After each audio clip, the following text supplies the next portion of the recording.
বন্ধুরা, দুপুরবেলায় ফল আমরা এই যে আজকে কাটছি। প্রতিদিনই খাই, আপনাদের দেখাই না, শেয়ার করি না। প্রতিদিনই আমাদের ফল থাকে, ফলের ব্যবসা করে। আজকে ভাত খাওয়ার পরে ফল খাচ্ছি সবাই মিলে, তাই আপনাদের সঙ্গে শেয়ার করলাম। এই দেখুন, তরমুজ, আপেল,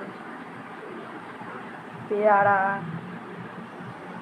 তারপরে হচ্ছে এই যে আঙুর, শসা।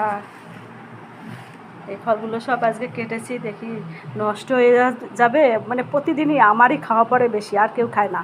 ছেলেটাকে বললেও খায় না, শুধু আমারই খাওয়া পড়ে।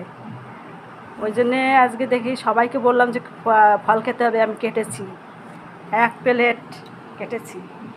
ছেলেকে বলেছি যে খাবি, আয়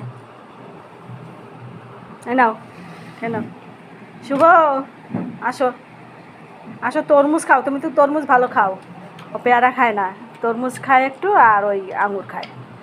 ছেলেটা একদম ফল খায় না, রোগা, ওই জন্যে কোনো কিছু খায় না খাবার। বন্ধুরা, আপনারা ভালো থাকুন, সুস্থ থাকুন। দেখা হবে এরপর, অন্য সময় কথা হবে। রাখছি।